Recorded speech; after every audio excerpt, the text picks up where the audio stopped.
Olá, boa noite a todos. Com muita alegria que iniciamos mais uma noite de estudos aqui na nossa sala virtual do Grupo da Fraternidade Espírita, irmão Rogério Cláudio.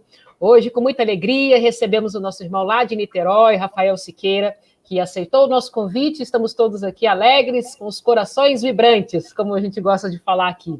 Então, vamos agradecendo a presença de todos que estão aí já nos acompanhando, aqueles que se manifestam pelo chat. Convido todos aí a deixar o seu boa noite, os seus cumprimentos, os seus comentários. Enriqueçam conosco esse momento de luz, de muita paz, de muita harmonia e reflexão em torno do Evangelho trazido pelo nosso Mestre Jesus. Boa noite, Rafael. Muito boa noite, é um prazer estar com vocês. Eu saúdo todos que já nos acompanham pelas redes sociais. Muito bom, muito bom. Então vamos ver aqui, Rafael, quem já se manifestou no nosso chat para a gente iniciar. A Maria Aparecida Neubane está sempre aqui conosco. Aliás, a turma aqui é assídua, estão sempre conosco aqui na noite de segunda-feira. A Andréa Reis, muito bom. A Andréa Reis, o Leonardo Zanata, a Dona Sônia Moura, um beijo, Dona Sônia, fique na paz. Elaine Carias, Helenice Machado, nossa irmã Carol Fonseca, o povo está chegando, e vamos lá, pessoal, Gabriel Oliveira, boa noite, olha o André aí, ó, André Matos, lá do GEAC, representando o GEAC, boa noite a todos aí de todas as casas que nos acompanham, né, da região, também de fora, que a gente, né, vai compartilhando. Hoje com a internet a gente não tem, né, mais fronteiras. Exatamente. Estamos em todo lugar aí do nosso planeta, isso é muito rico, muito bacana. Enfim, Patrícia Silva de Souza, sejam todos bem-vindos, tá? Mas vamos iniciar, então, o nosso estudo. Vamos lendo a nossa página, né, do livro Minutos de Sabedoria, do nosso irmão Carlos Torres Pastorino, para a gente já começar a entrar na sintonia, né, do nosso estudo, esses espíritos benevolentes que já estão ao nosso encontro, para partilhar conosco desse banquete espiritual. Então, vamos abrir aqui de forma aleatória. A gente sempre tem uma surpresa, né, Rafael? Quando a gente abre de forma aleatória, né? A gente sabe que nada é aleatório, não existe coincidências. Vamos ver. Item 185. Já pensou em agradecer a Deus pelo ar que respira, desde que nasceu, sem que jamais lhe tenha faltado? O ar está sempre à sua disposição, de graça. Agradeça ao Pai também a água que o dessedenta, o sol que ilumina seu dia, dando-lhe oportunidade de trabalhar, a noite que lhe proporciona o repouso, a saúde, a alegria, os amigos. O agradecimento é uma obrigação que jamais devemos esquecer. Olha que bacana, muito bom, muito bom. Essa reflexão do nosso irmão Carlos Torres Pastorino, que possamos então, através desses pensamentos, dessas reflexões, agradecer a esse Pai de infinito amor e misericórdia por mais uma oportunidade de estarmos aqui reunidos em torno do seu Evangelho, trazido, vivenciado pelo nosso meigo Rabi, nosso divino mestre, nosso irmão mais velho. Que possamos todos estar aqui unidos em pensamento, em coração, trazendo aos nossos lares essas energias de paz, de harmonia, de alegria. Que Jesus abençoe a todos nós, junto a estes mensageiros da luz que já nos cercam e trazem aqueles que também vão acompanhar o estudo da noite de hoje. Que todos nós saiamos daqui com os corações repletos de alegria, escolhendo sempre a opção de viver. Viver em comunhão com tudo e com todos, como nosso irmão nos trouxe a reflexão, agradecendo por cada um que conosco está. Obrigada, Senhor, esteja conosco nesse estudo, que as nossas consciências possam absorver, para que possamos praticar em nosso dia a dia. Que assim seja. Graças a ti, meu Pai. Bem, Rafael, a palavra é toda sua. Eu estou aqui nos bastidores, qualquer coisa você me chama, tá bom? Fique aí, você hoje é a estrela da nossa noite. Fica com Deus. A estrela é sempre Jesus. Ah, sim, é verdade. A estrela guia dos nossos passos. Isso aí. Meus caros amigos, minhas queridas amigas, tenhamos todos uma excelente noite. Eu rogo a Jesus, o amigo de todas as horas, e aos nobres amigos da espiritualidade, possam abençoar a cada um de nós e nos envolver em vibrações de saúde, de alegria e, sobretudo, de muita paz. É sempre um contentamento para mim poder falar de Jesus sob a ótica da veneranda doutrina espírita e poder abraçar os amigos, hoje de Três Rios, pelas mídias virtuais, já que não podemos fazê-lo da forma presencial. Rogo a esses benfeitores espirituais que nos inspirem na noite de hoje para falar de um tema tão importante neste mês do Setembro Amarelo, neste mês que dedicamos à vida e à prevenção ao suicídio. E o nosso tema é Eu Escolho Viver, porque você é uma canção que Deus canta. Ele quis compor você. Você é uma canção que Deus canta. Ele gostou de compor você. Ninguém tem o seu sorriso, sua voz, seu tom, seu jeito. Ninguém tem o coração que só palpita no seu peito. Do poeta do infinito, você é perfeito verso, rima rica que faltava no poema do universo. Inicio com os versos que foram musicados de Luiz Antônio Mileco, um grande trabalhador espírita aqui da cidade do Rio de Janeiro, onde ele endereça aos nossos corações a proposta de que nós somos rimas ricas de Deus e que, se tirarmos a própria vida, se desistirmos da nossa existência, o poema do universo ficará incompleto. Então pensemos nisso, pensemos no valor da nossa vida, esse grande presente que o Pai nos concedeu. Aliás, a palavra presente, que quer dizer o dia de hoje, o momento de agora, não sem razão tem esse nome presente, porque é um presente de Deus aos nossos corações. Valorizemos, então, a nossa vida, a nossa atual existência e sigamos em frente. Tiremos da nossa cabeça todas as ideias de autocídio, todas as ideias de tristeza, todas as ideias de angústia e possamos nos mirar ao alto, buscando o amparo dos nossos benfeitores espirituais e escolher viver sempre, e escolher estar vivo, aceitando os desafios da existência como propostas para o nosso aprendizado. Quero iniciar contando uma história de Mohandas Karamchand Gandhi. Quando uma mãe, que tinha uma filha diabética, não podia comer açúcar, foi até ele e disse assim: Bapu, que era como os indianos chamavam o grande pai da civilização indiana, o Mahatma, a grande alma, minha filha não pode comer açúcar, mas, invariavelmente, as coisas e as comidas doces é o que ela mais gosta de comer. Eu queria que você, na grandeza de sua alma, dissesse para ela que ela não pode comer açúcar. Eu sei que talvez ela te escute, porque a mim, que sou mãe dela, ela não escuta mais. E Gandhi, olhando para aquela mãe, disse assim: volte daqui a um mês. E a mãe não entendeu, porque ele não poderia dizer naquele instante, mas cumpriu o que o Mahatma havia dito para ela. E daí a um mês ela retorna, perpassa pela fila das pessoas que queriam falar com Gandhi, e quando chega na vez dela, Gandhi pede que a criança se lhe acerque e diz assim: minha filha, você não pode comer açúcar, porque açúcar faz mal para a sua saúde. O açúcar vai, ao longo do tempo, prejudicando os seus órgãos e pode precipitar a sua morte orgânica. Escuta esse velho pai que, nesse momento, está conversando com você. E ela, escutando a grandeza da alma de Gandhi, prometeu, na simplicidade infantil, pensar a respeito. Ao que se acerca a sua mãe e lhe pergunta: olha, por que você não disse isso há 30 dias atrás? Não é a mesma coisa que você diria na ocasião? E Gandhi, dando uma lição àquela mulher, disse assim: olha, há 30 dias atrás eu também comia açúcar. E seria difícil para mim dizer para uma pessoa não comer açúcar, quando eu também gostava das coisas doces, gostava das sobremesas. Então eu preferi ficar 30 dias na abstinência para entender como é a dificuldade de quem não pode comer açúcar, para agora falar com ela no lugar comum. E eu conto essa história de Mohandas Karamchand Gandhi porque hoje quero falar de suicídio, de prevenção ao suicídio, de escolher viver, não na condição de quem vai dar lição de moral, não na condição de quem não conhece o assunto, porque é muito fácil você virar para uma pessoa que está no auge de uma depressão, no auge do desespero, no auge da angústia e dizer: você não deveria estar assim.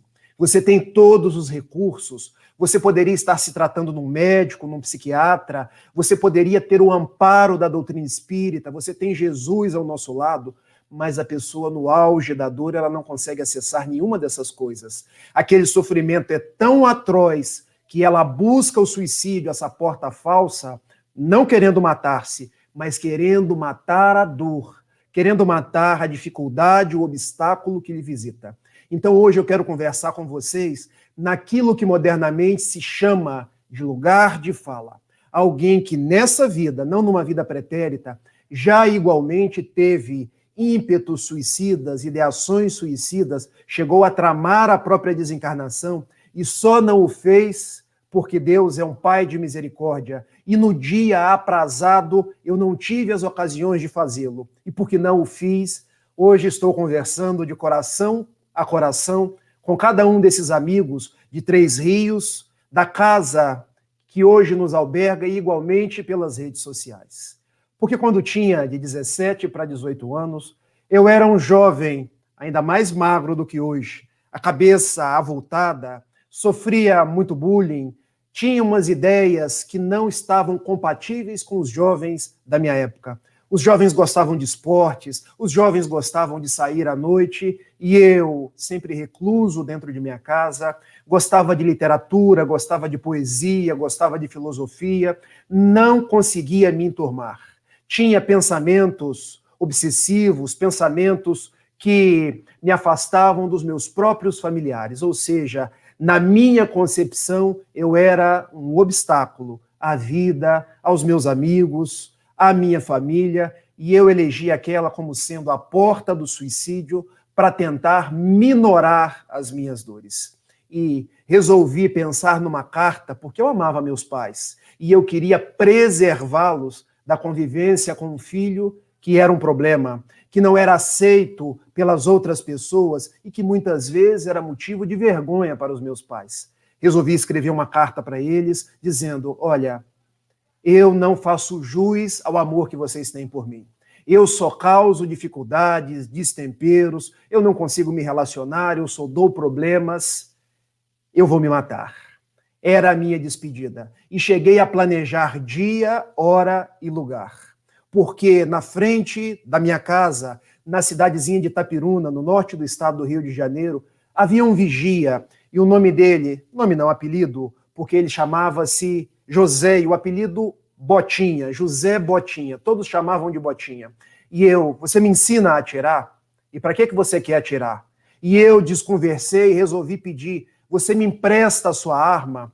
E ele, sem saber para que, resolveu me emprestar, e numa noite tal eu pegaria aquela arma e tiraria minha própria vida. A minha sorte, como não existe sorte, existe presença de Deus e dos bons espíritos, na noite que eu iria fazê-lo, ele não foi trabalhar. E eu pude ganhar uma sobrevida, ganhar uma alegria de viver, ganhar dias de repensar aquele que seria o ato mais equivocado da minha existência. Porque de 17 para 18 anos, eu acabei saindo de casa, porque meu pai e minha mãe, que são anjos de caridade na minha vida, resolveram, nós não conseguimos lidar com você. Quem sabe você passando uns dias longe de nós, você consegue ressignificar os seus propósitos, tornar-se uma pessoa mais grata à vida, uma pessoa com visões diferentes da própria existência. Fui passar uns dias com uma velha tia na cidade de Bom Jesus do Itabapoana. E eu não conseguia dormir de noite, tinha dificuldades de dormir. E na casa daquela velha tia, do lado da cama onde eu repousava, havia um livro. E a minha sorte, olha a sorte que nós sabemos que não é sorte, que é a bondade de Deus agindo na nossa vida outra vez. Havia um livro sem capa, sem as primeiras páginas, porque se capa tivesse, se as primeiras folhas ali estivessem, eu não teria lido o livro. Porque eu veria que o livro era o livro dos espíritos e não leria, porque como era católico e minha mãe não gostava do espiritismo, das práticas espíritas, ela dizia que era coisa do diabo. Eu, por amor a ela e por amor ao catolicismo, eu não leria. Mas, como não tinha capa, como não tinha as primeiras folhas, eu comecei a ler. E foi um verdadeiro reencontro. Um reencontro com a imortalidade. Um reencontro com as esperanças e consolações futuras. Um reencontro com a lei de causa e efeito. Um reencontro com a proposta da transitoriedade da dor. Porque tudo na nossa vida passa.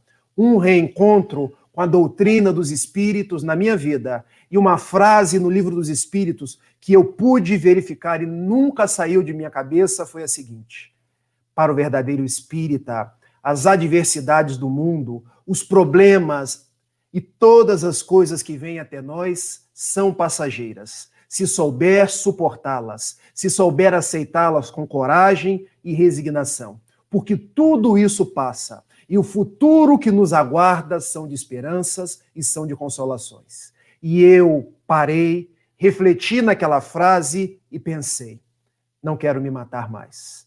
Eu quero viver, eu quero testemunhar cada dia, na forja da dor, a oportunidade do crescimento. Eu quero trabalhar no bem, eu quero servir a Jesus, eu quero me tratar, porque o que eu precisava era de tratamento. Tratamento psicológico, tratamento psiquiátrico, tratamento espiritual. E o curioso é que retornei a Itapiruna, voltei a morar com os meus pais e um dia, caminhando por uma rua na cidade de Itapiruna, Rua 10 de Maio, eu olhei, havia uma casa espírita, grupo da Fraternidade Espírita. Olha eu falando para um outro grupo da Fraternidade Espírita hoje. Só que o de Itapiruna era Humberto de Campos. E me vi mirando naquele letreiro, uma voz interiormente me disse à cabeça: e nós sabemos que essas vozes são dos nossos espíritos guias, são do anjo de guarda que está conosco desde antes do nosso nascimento. E aquele anjo de guarda me disse assim: entra, meu filho. E eu pensei: eu entrar aí, mas é uma casa espírita, o que é que vão pensar de mim? Que eu virei macumbeiro, que eu tenho pacto com o diabo? Não, não vou entrar. E eu fiquei igual o personagem do Zorra Total, que os jovens há mais tempo vão se lembrar, um personagem de Paulo Silvino, que imitava os mais diversos personagens, tinha a alcunha de Severino, e ele tinha uma fala muito peculiar, quando dançava dizendo assim: pezinho para frente, pezinho para trás, pezinho para frente, pezinho para trás. E eu fiquei assim. Entrava, saía, porque hora eu pensava: preciso entrar, outra hora não, o que a minha mãe vai achar? O que os amigos de minha mãe que estão me vendo na rua vão pensar se eu entrar aí? Mas como a voz na minha cabeça era assertiva, eu entrei, para nunca mais sair. E ali encontrei outros jovens que não me julgavam, não faziam bullying comigo, porque eu era magro, não me chamavam de filé de borboleta, não diziam que eu era o espanador da lua, que eu tinha cabeça muito grande, não julgavam o meu papo antiquado, porque o meu papo era antiquado. Era sobre filosofia, era sobre poesia, era sobre autores antigos. Eu falava de uma forma diferente dos jovens. Foram jovens que me abraçaram. Foram jovens que gostaram de mim da forma como eu era. E eu comecei a despertar para uma nova realidade. Eu comecei a ver que o mundo não era aquele mundo que as pessoas fora da casa espírita pintavam para mim. É bem certo que eu iniciei, por sugestão do próprio benfeitor da casa espírita, um tratamento psicológico, onde pude meditar nas minhas dificuldades, nas minhas angústias, nas minhas ansiedades, e precisei igualmente tomar remédio, porque os remédios agem na nossa bioquímica cerebral, restabelecendo substâncias nas nossas sinapses, substâncias que estão em desequilíbrio, que estão numa quantidade inferiorizada e que precisam ser recompostas. E aliando ciência do mundo, que é a ciência psicológica, a ciência psiquiátrica, mais a ciência espiritual. Os passes, a água fluidificada, o estudo compenetrado da doutrina espírita, o acolhimento de outros jovens, o acolhimento dos amigos espíritas, eu me tornei uma outra pessoa. Essa pessoa que está conversando com vocês aqui hoje, uma pessoa que passou num concurso do Banco do Brasil, que hoje tenho a grata felicidade de estar advogado, mas fazendo uma outra faculdade, a faculdade de psicologia, para poder ajudar pessoas que trazem as mesmas dificuldades que eu. Tive a oportunidade de me casar com aquela que é a grande benfeitora dos meus dias, de nome Gabriele, porque nossas esposas, particularmente a minha, que tem o mesmo nome da esposa de Allan Kardec, é um verdadeiro anjo tutelar dos meus passos.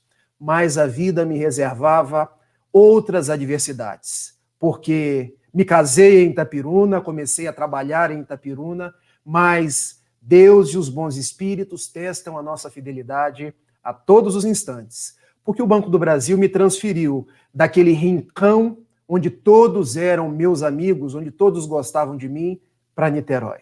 A cidade grande, a cidade diferente da minha Itapiruna, do cafezinho, daqueles amigos queridos, e vindo trabalhar numa rua em Caraí, logo no primeiro dia, olhava aqueles prédios altos, olha como eu era roceiro, gente, e falava, meu Deus, o que eu estou fazendo aqui?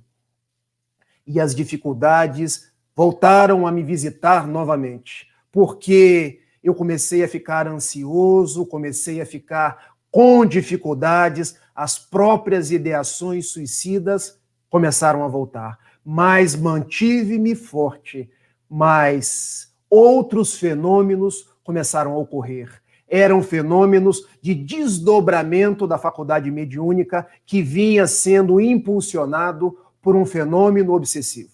Eu conheci a mediunidade através do fenômeno obsessivo.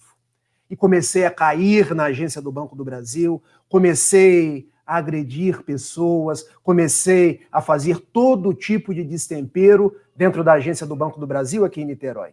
E muitas vezes fui tirado de dentro da agência por ambulâncias. E eu brincava que eu era o único funcionário da agência do Banco do Brasil que, além do Vale Transporte, que todo funcionário tinha para poder ir e voltar do trabalho diariamente, eu tinha o Vale Ambulância, porque eu passava mal, o banco me mandava para o hospital. Mas o tempo foi passando e depois de todas aquelas quedas, a mesma voz que falou comigo, mandando eu entrar na Casa Espírita em Itapiruna, agora falou assim, meu filho, vamos andar hoje. Era uma quarta-feira, cerca de 7 horas da noite. E eu fui andando. E foi uma caminhada bem longa, porque eu andei cerca de 2 quilômetros. Passei pela praia aqui em Niterói, entrei pelo bairro do Ingá, até chegar no bairro de São Domingos. Uma caminhada que deu mais ou menos 1 hora. E quando me deparei com outro letreiro, Sociedade Espírita Fraternidade. E a voz, entra, meu filho. E eu entrei. Entrei, não conhecia ninguém, mas vi lá na frente, havia um orador, daquela cor mais bonita que nós temos, a cor negra, 2 olhos verdes, tal qual 2 esmeraldas que brilhavam na minha direção, falando sobre a felicidade de ser espírita, falando sobre a felicidade de ter Jesus nos nossos passos, falando sobre a possibilidade de trabalhar no bem e pela proposta da caridade ressignificar os nossos passos. E é aqui que eu devo estar. É aqui que eu preciso me encontrar, porque se o suicídio não me derrubou em Itapiruna, não vai ser a ansiedade, a depressão, os males que me derrubarão aqui em Niterói. E desde 2003, me encontro na Sociedade Espírita Fraternidade em Niterói. E naquele mesmo dia pude conversar com José Raul Teixeira, que disse assim, nós estávamos te esperando. A nossa fraternidade, o Espiritismo, veio te mostrar Jesus fora da cruz, o Jesus amigo, o Jesus que está contigo todas as horas, para que você possa demonstrar os teus anelos de renovação. Trabalha, meu filho. Aproveita todas as tuas oportunidades para servir no bem. Não deixe que a água das suas possibilidades com Jesus enferruje os metais da tua existência, mas transforme esse pequeno córrego em energia vibrante que conduzirá a tua alma ao mar da vida, aos dias de paz que tanto anelas. E eu comecei. Trabalho assistencial, trabalho na livraria, ao que um dia me chamam para reunião mediúnica, onde pude começar a desabrochar as minhas possibilidades mediúnicas e a entender por que eu quis me suicidar nessa vida. Eram dívidas imensas do passado. Por que eu trazia o travo da depressão, o travo dos mais variados transtornos e a possibilidade de, pelos caminhos da mediunidade, encontrar-me com Jesus. Trabalha, meu filho. E eu comecei a trabalhar. E uma outra vez, José Raul Teixeira chegou para mim e disse, você não quer falar para a gente? Mas, Raul, eu preciso de umas 10 encarnações para falar assim bonito como você. Mas você não precisa falar igual a mim. Você vai falar do seu jeito. vai contar das suas experiências e vai dizer para os corações amigos do poder dessa doutrina na vida de cada um de nós. E eu iniciei. E hoje estou aqui falando, é preciso viver. Valorizemos a nossa vida, porque nós somos canções que Deus canta. Ele gostou de compor cada um de nós. Se o verso de vez em quando desalinha, fica canhestro, não tem problema, porque Deus nos compõe em versos combinados, em versos livres, mas Ele nos ama, cada um de nós. Que possamos dar um sentido à nossa vida, e esse sentido é amar, é trabalhar no bem, é pensar nas outras pessoas. E ainda que estejamos nesses dias de pandemia, onde muitas pessoas desencarnam ou desencarnaram no Brasil e no mundo, que possamos brilhar os nossos olhos, agradecer como a página de Carlos Juliano Torres Pastorino, que a Thalita leu para a gente, e seguir em frente. Porque a vida é o nosso presente, tirá-la jamais. Só Deus sabe o momento aprazado da nossa vinda e do nosso retorno. Pode ser que retornaremos amanhã, mas pode ser que nós só vamos retornar daqui a 90 anos. Só Deus é que sabe. E quando chegar a nossa hora, que possamos dizer ao alto: eu valorizei cada um dos meus minutos. Eu valorizei cada uma das minhas horas. Senhor, faze de mim um instrumento de tua paz. Então hoje quero falar do lugar de fala, do lugar comum, abraçando a cada um de vocês. Porque se tem alguém me ouvindo com ideação suicida, eu estou aqui para dizer: eu por aí passei, e hoje eu aqui cheguei para dizer: não faça isso. Mas se tem alguém que me ouve, e os espíritos também nos ouvem, que já estão do lado de lá, eu também quero falar com eles.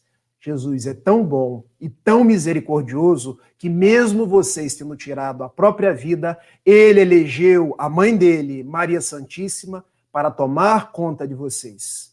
Hoje, ainda que em situações de penúria e de dificuldade, valorizem o espírito que vocês são, porque vocês terão oportunidade de retornar e na forja do bem reestruturar os seus passos.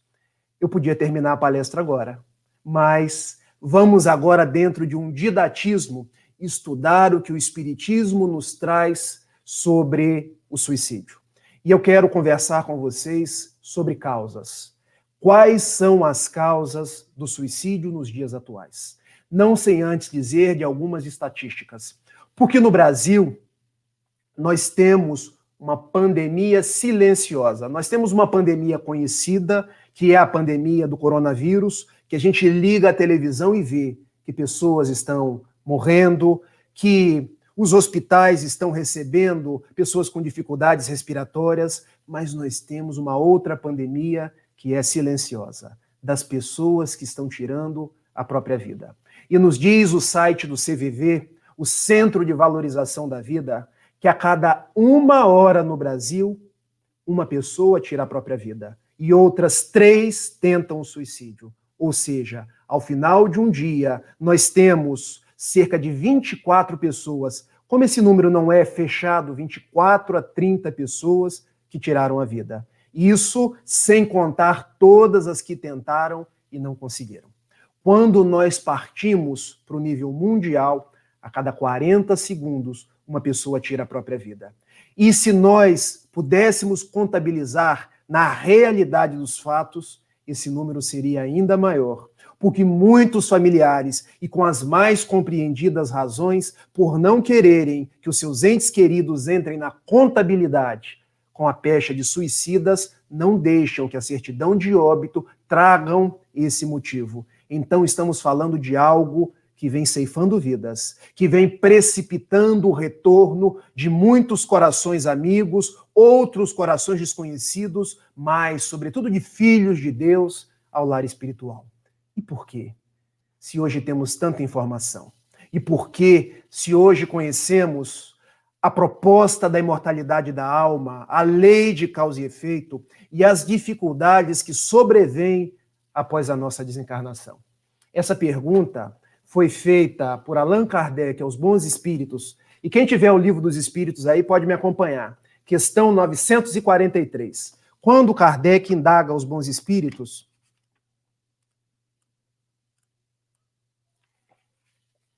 na quarta parte do Livro dos Espíritos, no capítulo 1, subtítulo, Desgosto da Vida, Suicídio. Donde nasce o desgosto da vida, que sem motivos plausíveis se apodera de certos indivíduos? E os bons espíritos respondem: efeito da ociosidade, da falta de fé e também da saciedade. Então temos aqui 3 causas.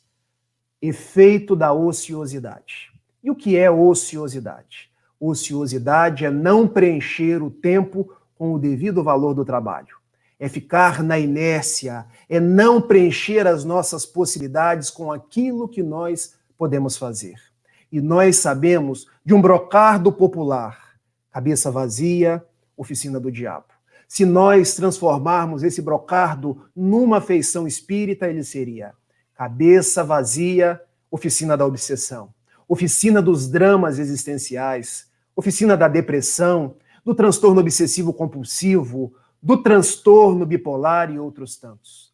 Daí, primeira causa para a grande quantidade de suicídios nos dias de hoje: inércia, ociosidade, falta do que fazer, falta daquilo que preencha o nosso tempo. Então, qual é a medida profilática? Que nós trabalhemos no bem, que nós digamos à vida quais são os nossos propósitos. Segunda causa do suicídio: falta de fé. E eu pergunto para vocês, como anda a nossa fé? E pergunto também, o que é ter fé? Será que ter fé é tão somente acreditar? Essa pergunta foi feita ao benfeitor Emmanuel, guia espiritual de Francisco Cândido Xavier, num livro notável chamado O Consolador, no item 354. E eu deixo essa questão para ser lida por vocês, porque esse livro é fantástico. O que é ter fé? E Emmanuel responde: ter fé é guardar a certeza luminosa em Deus. Ter fé não é dizer eu acredito, mas dizer eu sei. Daí ter fé não é somente acreditar, mas é ter certeza. Porque acreditar, todo torcedor do Flamengo, e me perdoem a brincadeira, acredita que o Flamengo vai ser campeão todo ano. Mas nem sempre. Às vezes fica no cheirinho. Ter fé é ter certeza. Porque quando temos certeza, nós olhamos para a providência divina e sabemos que não cai uma folha de uma árvore sem que seja da vontade do Criador. Nós temos certeza de que tudo que chega até nós é para o nosso bem, é para o nosso crescimento. Nós temos certeza que até mesmo essa pandemia vem ao mundo para que o mundo possa se transformar, para que o mundo possa progredir. E isso não sou eu que estou dizendo. Isso está lá na questão 737 do Livro dos Espíritos. Então, segunda causa do suicídio, falta de fé. E qual é a medida profilática? Reforçar a nossa fé. Fé, certeza. Terceira causa do suicídio, saciedade. E o que é saciedade? Saciedade é quando as coisas do mundo me preenchem de tal forma, eu tenho tudo, materialmente falando. Eu sou o cara, entre aspas, do mundo, mas não consigo guardar conexão com Deus. É como se eu tivesse numa balança. Eu me preencho tanto das coisas materiais que vai pesando, que vou perdendo a minha conexão e o verdadeiro significado da minha existência, que é o meu eu espiritual. E para que vocês possam entender isso, eu quero contar uma história breve, porque um dia um homem chegou no grupo espírita que Haroldo Dutra Dias frequenta na cidade de Belo Horizonte. Era um homem muito rico, um homem que tinha todos os haveres necessários para viajar, para pagar suas contas, mas tinha o travo da depressão, das angústias existenciais, não conseguia lidar com as outras pessoas, e Haroldo pediu para que ele se tratasse com a ciência do mundo e se tratasse com a ciência espiritual. Tomasse os passes, frequentasse os grupos de estudo, mas, por certo, ninguém entendia como um homem que podia fazer tudo o que ele quisesse estava no ímpeto de querer suicidar-se. E na reunião mediúnica que se sobreveio àquele tratamento, àquela conversa com aquele senhor, foi indagado aos benfeitores espirituais: por que fulano de tal, que tem tanto dinheiro, que tem tantos haveres, que pode viajar para onde ele quiser, é depressivo? É um suicida em potencial. E o benfeitor espiritual respondeu: o nosso irmão é tão pobre, mas tão pobre, que a única coisa que ele tem é dinheiro. Então vejamos o que é saciar-se das coisas materiais e perder a conexão com os bens materiais. Porque quando nós perdemos a conexão com os bens materiais, com os bens espirituais, com o eu espiritual que nós somos, nós perdemos o próprio sentido da vida.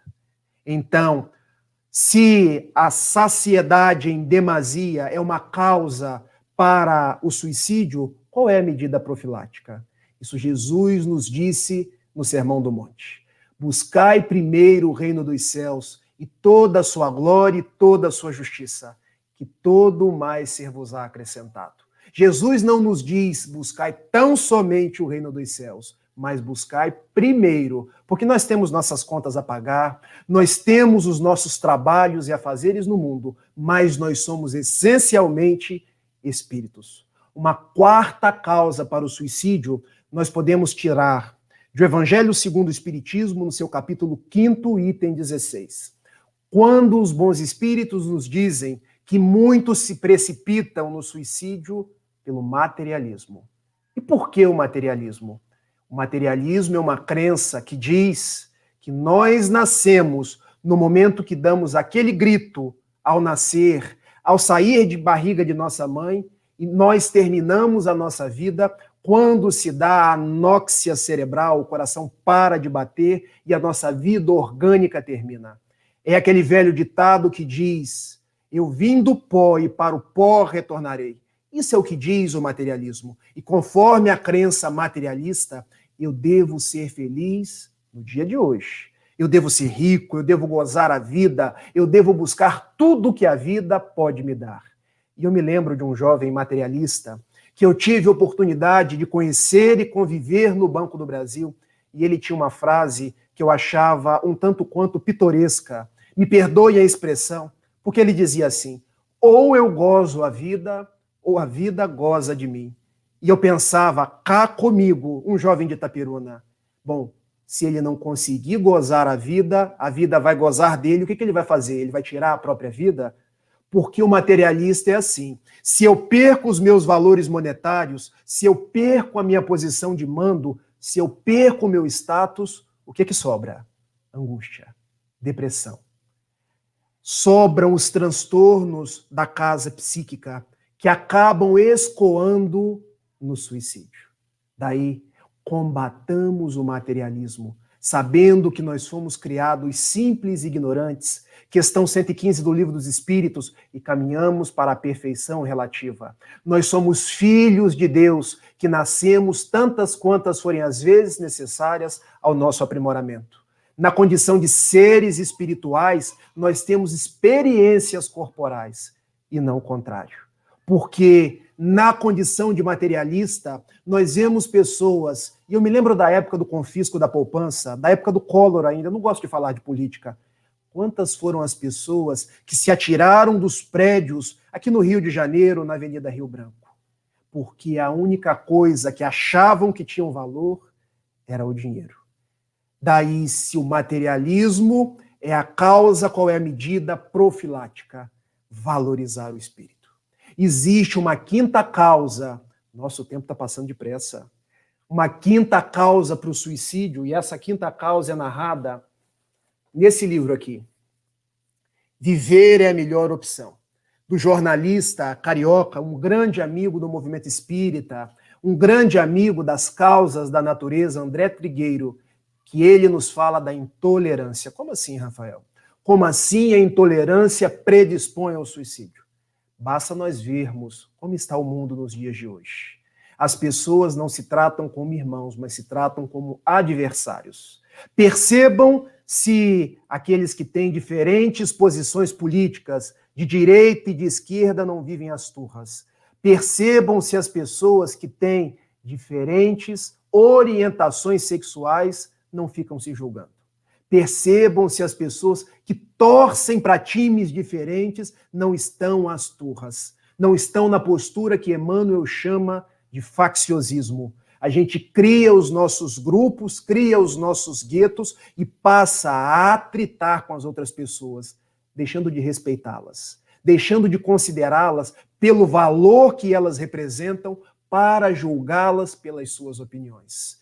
E observem que existem muitos filhos que apresentam a orientação da homossexualidade. E isso é catalogado pela nossa ciência, pelos nossos métodos de estatística dos dias de hoje.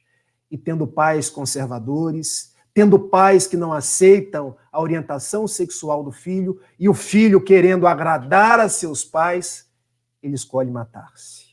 Observe se não temos pessoas que às vezes são tão vitimadas pela sociedade, que não as aceita por serem negras, por serem pobres, por terem diferentes posições acerca de determinados assuntos e vão sendo marginalizadas, acabam tirando a própria vida. É bem certo que, se a pessoa tira a própria vida, ela está numa posição psicológica de fragilidade. Mas nós, numa postura terapêutica de prevenção ao suicídio, devemos entender que nós não devemos julgar ninguém. Nós não devemos apontar o dedo em riste para ninguém, porque não sabemos do quanto de psicologia abalada existe naquela alma, do quanto aquela pessoa está sofrendo e que ela pode se precipitar no suicídio. A medida profilática, então, é aprendermos a nos amar, conforme João, capítulo 13, versículo 35. Quando Jesus nos diz que o meu mandamento é este, que vocês vos amem como eu vos tenho amado. Então, essa seria uma quinta causa do suicídio. Uma sexta causa, a benfeitora Joana de Ângeles nos diz num livro notável, o mais recente da sua verve mediúnica, pela mediunidade de Valdo Pereira Franco, chamado Vidas Vazias. Porque hoje são os dias da depressão, são os dias da ansiedade, das agonias existenciais. E quando buscamos no fulcro, na base de tudo isso, encontramos o vazio existencial. Encontramos pessoas que não conseguem dar um sentido, um norte, um colorido aos próprios dias e vão adoecendo. E então nos diz a benfeitora Joana de Ângeles que quando não conseguimos saber por que estamos no mundo, saber qual o norte que devemos dar, nós nos precipitamos nas doenças do psiquismo que são um escoadouro para o suicídio. Qual é a proposta? Descobrir qual a parte que nos cabe na obra de Deus. E é isso que Kardec indaga em a questão 132 do Livro dos Espíritos. Qual o objetivo da encarnação dos espíritos? E uma das respostas dos benfeitores espirituais é: cada um tem uma parte a cumprir na obra da criação. Se queremos evitar o suicídio, então, que descobramos qual é essa parte. E eu, que gosto de contar histórias, me lembro de um amigo da Sociedade Espírita Fraternidade, o nome dele, Celso. Nós trabalhávamos nos recuados dias de quando eu cheguei na CEF, no trabalho assistencial de domingo, onde alimentamos moradores de ruas, propiciamos que eles tomem banho, doamos roupas, doamos alimentos, e a tarefa de Celso era lavar panelas. E eu, com aquela inveja branca, entre aspas, de como ele gostava de lavar panelas, panelas grandes que precisavam lavar e depois arear. Eu nem sei se se usa esse verbo ainda. Um verbo que eu aprendi com a minha avó, pegar do bombril e passar no fundo da panela. E eu uma vez perguntei: Celso, por que você lava essas panelas com tanto sorriso no rosto? É porque essas panelas vão alimentar os filhos do Calvário de Jesus. São pessoas que estão esquecidas na rua e que vêm até a nossa casa espírita para ganhar, às vezes, o único alimento que elas terão em um dia e, às vezes, em uma semana. E eu fiquei embevecido com a sua resposta. Mas eu te digo mais, Rafael, essas panelas estão me curando da minha depressão. É bem certo que eu estou fazendo o tratamento com o médico, usando as drágeas medicamentosas, mas essas panelas estão dando um sentido à minha vida. Porque eu acordo feliz no domingo para vir para a casa espírita servir, ser útil, dedicar o meu tempo e o meu trabalho às pessoas. Daí eu entendi que quando damos um norte à existência, trabalhando naquilo que está afeto às nossas possibilidades, nós não temos tempo para pensar em tanta besteira. Outra e a sétima causa para os suicídios dos dias atuais, obsessão. Nós vivemos uma pandemia obsessiva. E nos dizem os bons espíritos, no capítulo 28 do Evangelho segundo o Espiritismo, que a obsessão é a ação persistente que acomete o indivíduo, propiciando-lhe desde simples percepções, desde simples mal-estares, até o completo mal-estar e deperecimento das faculdades físicas e psíquicas.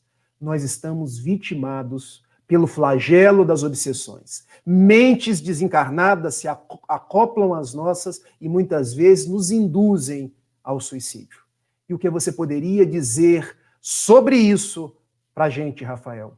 Só existe obsessão porque existem em nós os flancos morais, os flagelos que trazemos desta vida ou de vidas passadas. Não sem razão, Allan Kardec escreveu em O Livro dos Médiuns, item 252, capítulo 23, falando da obsessão, que as imperfeições morais dão aso às obsessões. Então, se queremos nos libertar das obsessões, não adianta achar que a culpa é dos espíritos, querer afastá-los de nós com palavras sacramentais, com dogmas ou com toda sorte de coisas que são propostas nos dias de hoje e não têm resultado.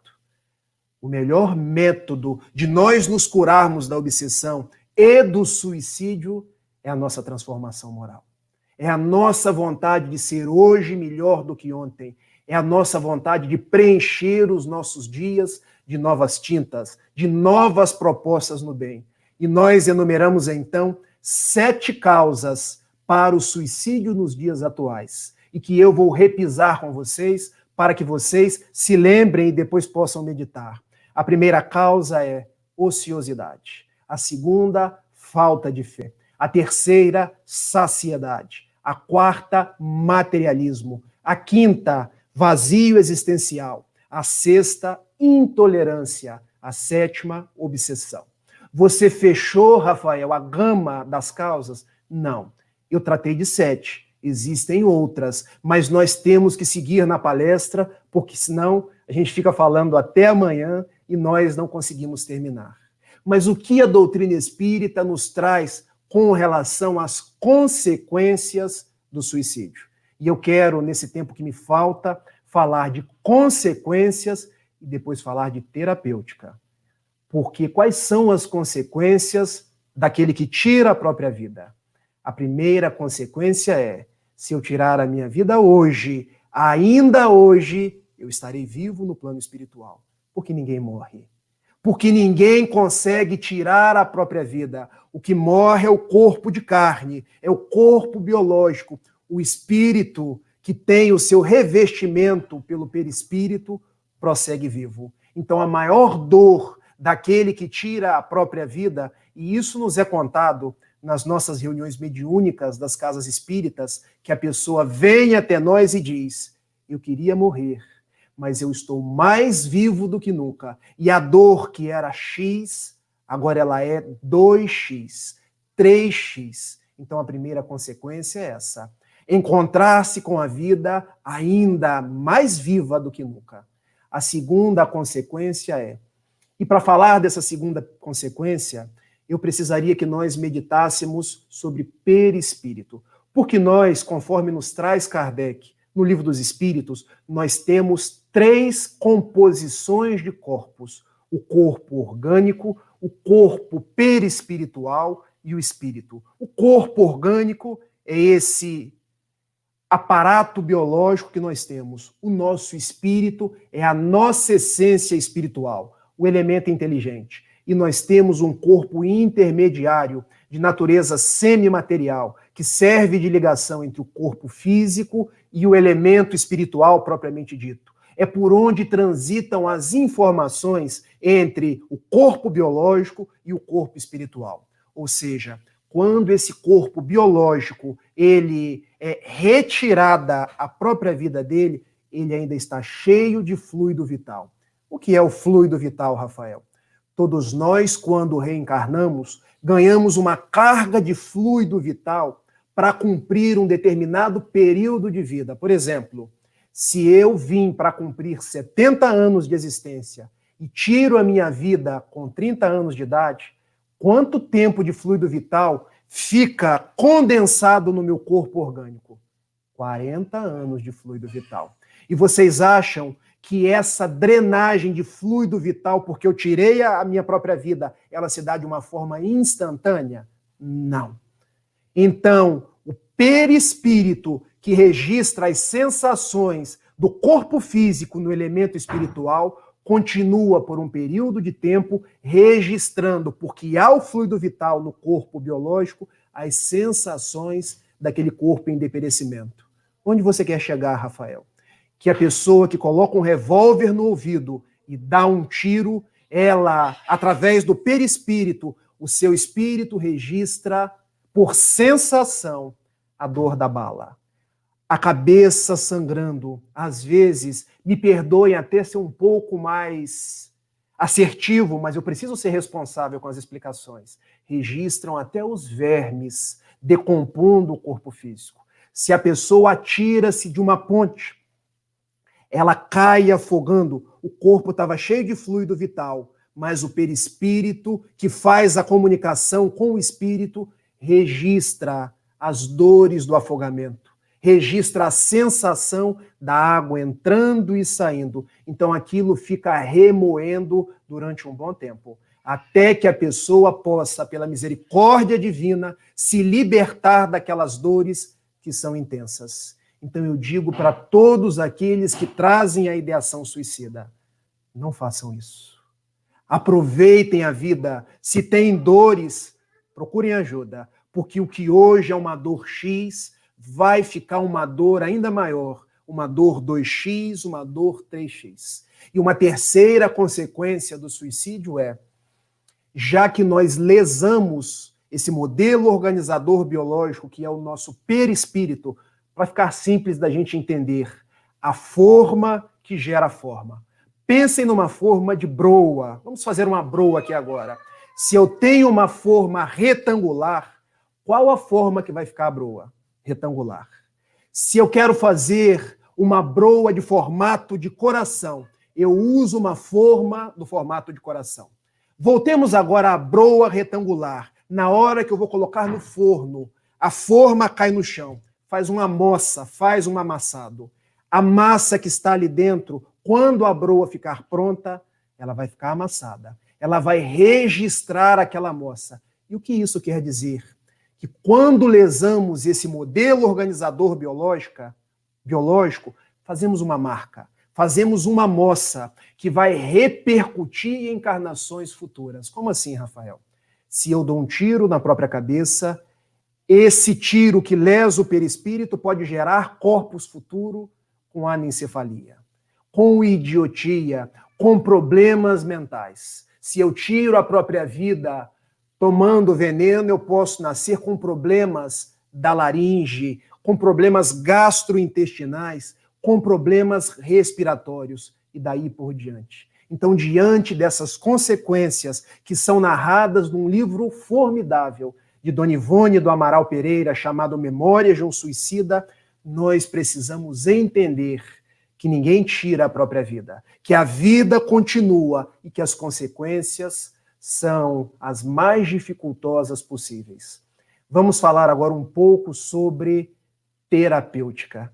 Qual a terapêutica que o Espiritismo traz para cada um de nós? A terapêutica espírita, que cuida do espírito imortal que nós somos, através da modificação dos fluidos deletérios que nós carregamos. Os passes, a água fluidificada, o estudo compenetrado do Evangelho de Jesus, das obras de Kardec, que nos permitem ressignificar a existência, mudar o panorama mental. Quando estamos na casa espírita, nós sabemos que as nossas companhias espirituais vão se desligando de nós, a partir do momento que vamos reformulando os nossos propósitos e elas vão sendo levadas às reuniões de desobsessão, as reuniões de esclarecimento espiritual, onde são remodelados os seus padrões mentais. Então, a terapêutica espírita é, sem sombra de dúvidas, uma grande proposta que Deus envia a cada um de nós. Mas não podemos perder de vista que nem toda depressão, nem toda angústia, nem todo problema do trato psíquico é de natureza espiritual. Há muitas depressões, há muitas dificuldades orgânicas que são de natureza eminentemente física. Ou seja, nós precisamos da ciência do mundo. Precisamos dos médicos, dos psicólogos, dos psiquiatras, aliando a terapêutica espírita com a terapêutica espiritual. Diz-nos o espírito Manuel Filomeno de Miranda que, na grande parte das vezes, convergem problemas físicos com problemas espirituais. Então, a melhor forma de tratamento é aquela que agrega o tratamento espiritual feito na casa espírita com o tratamento feito pelo médico do mundo, pelo psicólogo do mundo, mas nós, os espíritas, temos preconceito com psicólogos, com psiquiatras. Já viram algum espírita dizer que está indo no psiquiatra? Mas o espírita diz que está indo no oftalmologista, que está indo no gastroenterologista. E qual o problema de nós termos o nosso psicólogo? E qual o problema de termos o nosso psiquiatra? Uma vez foram a Divaldo Pereira Franco e perguntaram: Divaldo, eu estou precisando de um psiquiatra? Minha irmã, psiquiatra é o médico que cuida da nossa saúde mental. Mas, Divaldo, você acha que eu estou doida? Não, doida você não está. Mas se não se cuidar, pode ficar. Então, acabemos com esses preconceitos, porque os próprios benfeitores espirituais nos dizem que os médicos, os psiquiatras, os analistas em geral, são benfeitores que Deus manda para nos ajudar na proposta da saúde integral. Aliando, então, ciência espiritual com ciência do mundo e uma outra terapêutica chamada CVV, Centro de Valorização da Vida, onde, no número 188, as pessoas podem ligar e conversar com atendentes que não vão fazer julgamentos, que não vão apontar dedos em riste, mas que vão escutar os nossos dramas e nos ajudar a não tirar a própria vida. Meus amigos, o meu tempo está indo embora. Eu gostaria de ficar com vocês aqui mais algum tempo, mas o que eu quero deixar é o seguinte: esse é o mês do Setembro Amarelo, esse é o mês de valorização da vida, esse é o mês de nós pensarmos que viver é sempre a nossa melhor opção, porque vocês, são canções que Deus canta. Ele quis compor vocês. Vocês são canções que Deus canta. Ele gostou de compor vocês. Ninguém tem sorrisos como os vossos. Suas vozes, seus tons, seus jeitos. Ninguém tem os corações que só palpitam nos seus peitos. Do poeta do infinito, vocês são perfeitos versos. Rima rica que faltava no poema do universo. Um grande abraço, tudo de bom e que Jesus abençoe a todos, hoje, agora e sempre. Um beijo. E até a próxima. Muito obrigada, Rafael. Não vamos aqui nem se estender, porque as pessoas só agradecendo pela clareza das explicações, né, pela a sua coragem e trazer a sua história, né? Quando eu convidei o Rafael, eu falei assim: Rafael, eu gostaria que você falasse, que eu assisti esse seu depoimento numa palestra que você fez no Facebook, e eu fiquei realmente encantada, porque falar do caminho, né? Porque já percorreu o caminho. Isso é muito bacana, muito assim, acho que motivador para muitos que estão nos ouvindo aqui. Tenho certeza que cada um aqui vai carregar essas reflexões para a sua vida. E eu pedi aqui a todos, né, que possam compartilhar essa nossa palestra, porque assim, é muito gratificante, né, a gente ter esse conhecimento da sã doutrina. Uma frase que você disse logo no início, que o Raul Teixeira disse para você, que eu acho que realmente foi um marco também para mim, foi tirar Jesus da cruz, né? Tirar Jesus da cruz e escolher ele vivo, né? Sempre de braços abertos a nos acolher, a nos acompanhar, a nos instruir, a nos ajudar. Isso foi magnífico. todos aqui agradecendo, né, pela reflexão, pelo estudo, realmente estamos todos encantados. E, assim, né, até meio lenta, vamos passar aqui os nossos recados do fim de noite. Vamos lembrar dos estudos das nossas casas irmãs, amanhã pelo GEAC, aí o André participando conosco aqui hoje também. O GEAC também vai trazer o tema Valorização da Vida, com a Sandra Fiore, de Araraquara, São Paulo, amanhã às 19h30 pelo canal do GEAC aqui no YouTube. E na quarta-feira a gente vai ter o Jeff, também pelo YouTube, a nossa irmã Francine Fontainha, né, amiga também da nossa casa, falando sobre a cólera, tá? Eu não sei se a gente vai ter tempo, o André trouxe aqui uma questão polêmica no nosso chat, o Rafael. Talvez você já... Estou lendo aqui o chat. Galera, talvez seja interessante você trazer, até pela experiência que vocês estão passando aí, né, em Niterói, nas grandes cidades. Ele questiona o seguinte: participar de reuniões presenciais nas casas espíritas, ainda com os riscos da pandemia, pode ser considerado suicídio indireto se houver contaminação e desencarne? Vamos lá, eu agradeço pela pergunta e ressalto que existe uma frase de Allan Kardec no livro A Gênese, quando ele diz que o Espiritismo acompanha a ciência em todas as épocas da humanidade. Se em algum momento a ciência trazer algum pressuposto que esteja em desacordo com a doutrina espírita, é para a gente deixar o Espiritismo e acompanhar a ciência naquele ponto.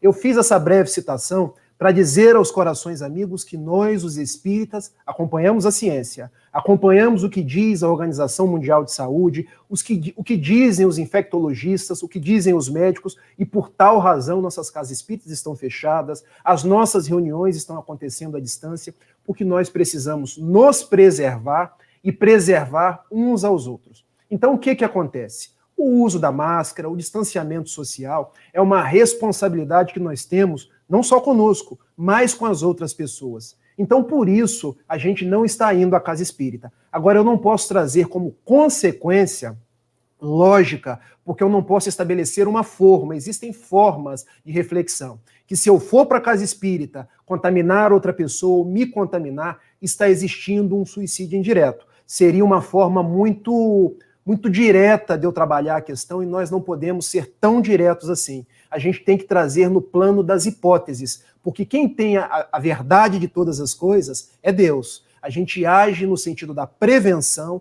no sentido do estudo, no sentido de logicar sobre as coisas, usando o bom senso, sabendo que acima de nós existe Deus. Perfeito, muito bom. Muito bom, isso é respeitando as orientações, né, utilizando máscaras e respeitando o distanciamento, utilizando as medidas de desinfecção e tudo mais. E nós seguimos utilizando de todas as ferramentas. E quero aproveitar nesse momento para também fazer aqui, né, vamos começar a divulgação do nosso mês de Kardec. Uma ação, deixa eu colocar aqui para nós na tela. Opa! Então, uma atividade que será conduzida pelo 22º seu, né? Que em breve estaremos divulgando no nosso canal, que foi criado. São casas da região de Três Rios, Paraíba do Sul e Levi Gasparian. A casa de Rogério Cláudio faz parte dessa comissão. Em outubro estaremos aí com a programação riquíssima, trazendo o tema principal, Kardec, muito mais que codificador. Todas as casas que fazem atividades online, o Rogério Cláudio, o GEAC e o Jeff, nesse mês estarão pelo canal do seu. Vamos trazer aqui, pedindo também já a todos vocês para se inscrever. Ó, tá aqui, busquem lá no YouTube, pelo 22º seu CERJ, se inscrevam, que em outubro todos os estudos serão feitos por este canal. Estamos aí com casas de Paraíba do Sul, também participando, e já de antemão, o Rafael é um dos convidados para o nosso mês de outubro. Não vou revelar ainda maiores detalhes, nós, em breve, aí no mês de setembro, estaremos divulgando a programação, está muito bacana, está sendo preparado com muito carinho, pelas pessoas aí das casas da região, junto com o apoio do CERJ e demais aí, até dirigentes da FEB, tá? Então vai ser muito bacana com o apoio aí de todos, né? Com o trabalho de todos nessa união, nessa harmonia, trazermos aí homenagens a Kardec, esse codificador que trouxe essa sã doutrina para nós. Bem, então vamos aí, então, finalizando, e eu vou pedir, né, como aqui a gente já tem de praxe, Rafael, que você faça o encerramento deste momento maravilhoso de excelentes reflexões e explicações com a prece final. E, mais uma vez, lhe agradecemos, espero em breve estar aí, mais uma vez, né, com a sua presença em nossa casa, mesmo que virtual. Um abraço, muito obrigada, recebo o abraço de todos que estão aqui no chat, agradecendo pela sua presença. Eu que agradeço o convite, agradeço a oportunidade de estar com cada um de vocês. Cumprimento, eu gostaria de dizer o nome de cada um daqueles que fizeram um comentário aqui na noite de hoje, mas mando o meu abraço a todos vocês. E vamos orar. Amigo e mestre Jesus, divina estrela que conduz os nossos passos no caminho da existência, demais benfeitores espirituais que tutelam os nossos dias nas oportunidades ainda difíceis do presente. Nós agradecemos por todas as bênçãos recebidas. Agradecemos porque sentimos a vossa presença na noite de hoje. Rogamos, abençoe o grupo que hoje nos alberga o coração, nos presenteou com a oportunidade da fala. Abençoe a cada um dos trabalhos ali realizados. Abençoe essa tarefa de divulgar a tua mensagem, divulgar o Espiritismo pelas redes sociais. Abençoe, Senhor, a cada um de nós que estamos conectados pelas plataformas, pelas redes sociais. Abençoe o nosso Brasil, que hoje comemora mais um aniversário de independência. Abençoe, ó Mestre, todos aqueles que estão retornando ao lar espiritual vítimas do coronavírus. Abençoe igualmente todos quantos estão lutando nessa terceira fase para testes da saúde, que será um verdadeiro bálsamo para todos nós. Fique conosco, olhe pelos nossos familiares, pelos nossos amigos, por todos aqueles cujos nomes perpassam as nossas mentes. Despeça-nos na tua paz e permaneça nos envolvendo em vibrações de saúde, de alegria e de muita esperança. Muito obrigado por tudo e que assim seja. Que assim seja. Obrigada, boa noite a todos e até semana que vem, se Deus quiser, mais uma palestra aqui em nosso canal. Fiquem com Deus, uma boa noite.